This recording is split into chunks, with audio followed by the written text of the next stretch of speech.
भजन संहिता 21। हे यहोवा, तेरी सामर्थ से राजा आनंदित होगा और तेरे किए हुए उद्धार से वह अति मगन होगा। तूने उसके मनोरथ को पूरा किया है और उसके मुंह की विनती को तूने अस्वीकार नहीं किया, क्योंकि तू उत्तम आशीषें देता हुआ उससे मिलता है और तू उसके सिर पर कुंदन का मुकुट पहनाता है। उसने तुझसे जीवन मांगा और तूने जीवन दान दिया। तूने उसको युगान युग का जीवन दिया है। तेरे उद्धार के कारण उसकी महिमा अधिक है।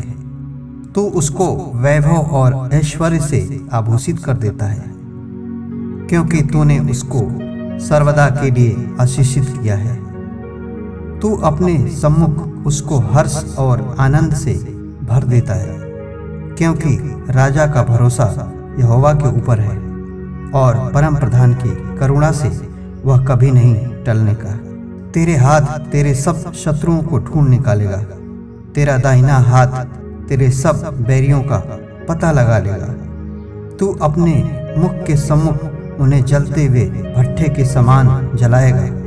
यहोवा अपने क्रोध में उन्हें निगल जाएगा और आग उनको भस्म कर डालेगी। तू उनके फलों को पृथ्वी पर से और उनके वंश को मनुष्यों में से नष्ट करेगा, क्योंकि उन्होंने तेरी हानि ठानी है। उन्होंने ऐसी युक्ति निकाली है जिसे वे पूरी न कर सकेंगे, क्योंकि तू अपना धनुष उनके विरुद्ध चढ़ाएगा और वे पीठ दिखाकर भागेंगे। हे यहोवा, अपने सामर्थ्य में महान हो। हम गा गा कर तेरे पराक्रम का भजन सुनाएंगे।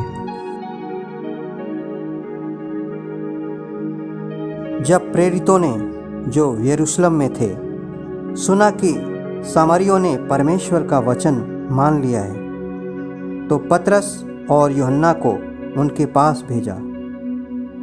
उन्होंने जाकर उनके लिए प्रार्थना की कि पवित्र आत्मा पाएं, क्योंकि वह अब तक उनमें से किसी पर न उतरा था। उन्होंने तो केवल प्रभु यीशु के नाम में बपतिस्मा लिया था। तब उन्होंने उन पर हाथ रखे और उन्होंने पवित्र आत्मा पाया।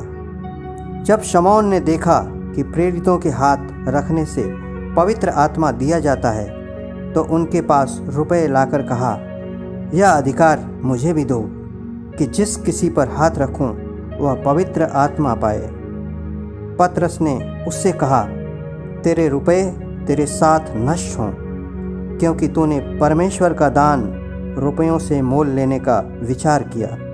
इस बात में न तेरा हिस्सा है न भाग, क्योंकि तेरा मन परमेश्वर के आगे सीधा नहीं। इसलिए अपनी इस बुराई से मन फिराकर प्रभु से प्रार्थना कर।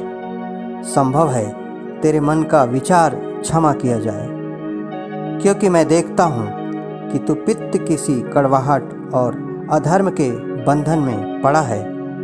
शमौन ने उत्तर दिया, तुम मेरे लिए प्रभु से प्रार्थना करो कि जो बातें तुमने कहीं उनमें से कोई भी मुझ पर न आ पड़े।